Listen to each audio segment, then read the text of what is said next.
अब अगला क्वेश्चन लिखा हुआ है 6 का नंबर क्वेश्चन कि दो क्रमागत धनात्मक सम संख्याओं के वर्गों का योगफल 244 है। देखिए होता है धनात्मक सम संख्याएं मानना, तो पहली संख्या और दूसरी संख्या। तो पहली संख्या आपको क्योंकि दो संख्याएं माननी है और क्रमागत माननी है और सम भी माननी है, तो पहली क्रमागत सम संख्या आपको क्या माननी चाहिए, 2x माननी चाहिए और दूसरे वाले में 2 ऐड कर दीजिए। अब सोचेंगे ऐसा क्यों होगा, आपको x की सभी वैल्यूज के लिए ये वैल्यू सम होनी चाहिए। अब आप यहाँ पर अगर x की वैल्यू 0 लेते हैं तो 2 0 जार 0 सम है, 1 लेते हैं 2 1 2 सम है, 2 लेते हैं 2 2 4 सम है, 3 लेते हैं 2 3 6 सम है। सेम ऐसे यहाँ भी सम है, ठीक है। यानी पहली संख्या आपने 2x मान लिया और दूसरा क्रमागत संख्या आपने क्या मान लिया, 2x + 2 मान लिया और इनके वर्गों का योगफल कितना है, 244 है। तो इसका भी वर्ग कर दीजिए, यानी कि 2x का होल स्क्वायर कर दीजिए और यहाँ पर 2x + 2 का वर्ग कर दीजिए और इसका योगफल यानी कि जोड़ दीजिए और ये योग कितना आ रहा है, 144 आ रहा है। इसी को सॉल्व करेंगे, 2x का square 4x square plus a + b के होल स्क्वायर से ब्रेक कीजिएगा तो a का स्क्वायर यानी कि 4x का स्क्वायर, 2 का स्क्वायर यानी 4 और प्लस 2 दूना 4 दूना 8x और ये इक्वल हो जाएगा 144 के। क्लियर हो रहा है।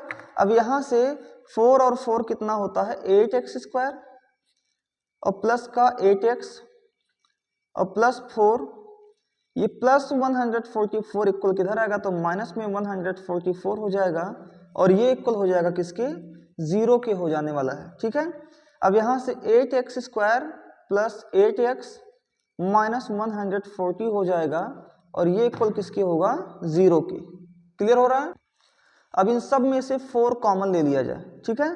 तो 4 कॉमन ले लिया मैंने यहाँ से, तो यहाँ बचेगा 2x स्क्वायर, यहाँ बचेगा 2x। क्लियर हो रहा है। और यहाँ पर माइनस 4 3 12, 2 14 0 हो जाएगा, 20 हो जाएगा, ठीक है।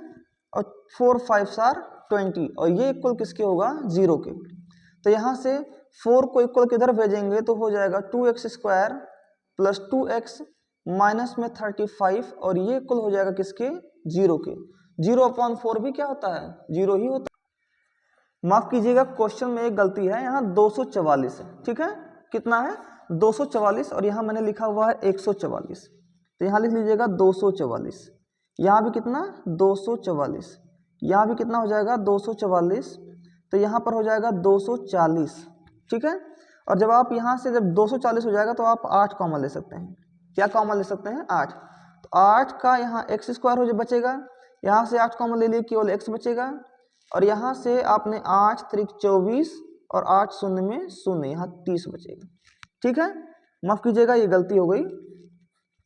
अब आगे देखते हैं इसी को। अब यहाँ से आपको x square plus x minus 30 और ये अपॉन इंटू का 8 इक्वल किधर आएगा, तो 0/8 हो जाएगा, यानी कि 0 हो जाएगा, ठीक है। तो इसी को सॉल्व करेंगे, x स्क्वायर प्लस इसको 6x माइनस 5x करेंगे तो 6 में से 5 जाएगा, एक x आएगा और 6 का मल्टीप्लाई 5 में होगा तो 30 हो जाएगा और ये इक्वल किसके, और माइनस में 30 और ये इक्वल किसके हो जाएगा, 0 के, ठीक है। तो यहाँ से x स्क्वायर प्लस में 6x माइनस में 5x माइनस 30 और ये इक्वल किसके हो जाएगा, 0 के। तो यहाँ से x कॉमन लीजिएगा तो x प्लस क्या हो जाएगा, 6 और यहाँ से माइनस 5 कॉमन लीजिएगा तो हो जाएगा x प्लस 6 और ये इक्वल किसके हो जाना है, 0 के। तो x प्लस 6 एक ब्रैकेट में बचेगा और x माइनस 5 दूसरे ब्रैकेट में बचेगा, ये इक्वल हो गया 0 के। एक बार x प्लस 6 को 0 के बराबर करेंगे तो x की वैल्यू हो जाएगी माइनस में 6 और एक बार x माइनस 5 को 0 के बराबर करेंगे तो x की वैल्यू हो जाएगी प्लस 5, यानी x की दो वैल्यू आएगी माइनस 6 और माइनस 5। तो एक बार x बराबर माइनस 6 पर आपको चेक करना है, तो पहली संख्या आपने क्या मानी है, 2x, यानी 2 इंटू माइनस 6 इसका मतलब माइनस 12 और दूसरी संख्या क्या मानी है आपने, 2x प्लस 2, तो 2x की वैल्यू कितनी आई है, माइनस 12 और प्लस में 2 यानी माइनस का 10। तो x बराबर 6 पर आ गया और दूसरा हम लोग x बराबर किस पर ले लें, 5 पर, x बराबर 5 पर। अब x बराबर 5 पर आते हैं तो पहली संख्या कितनी है, 2x, यानी 2 इंटू 5 इक्वल टू 10। दूसरी संख्या कितनी मानी है आपने 2x प्लस 2 यानी कि 10 प्लस में 2 और ये कुल किसको हो जाएगा 12 के। तो ये रहा x बराबर -6 पर आंसर और ये रहा x बराबर 5 पर आंसर। तो दोनों आंसर मैंने आपके सामने रख दिए हैं, जो आपको समझ में आएगा आप उसको रखिएगा। ठीक है, चलिए बढ़ते हैं नेक्स्ट क्वेश्चन की तरफ।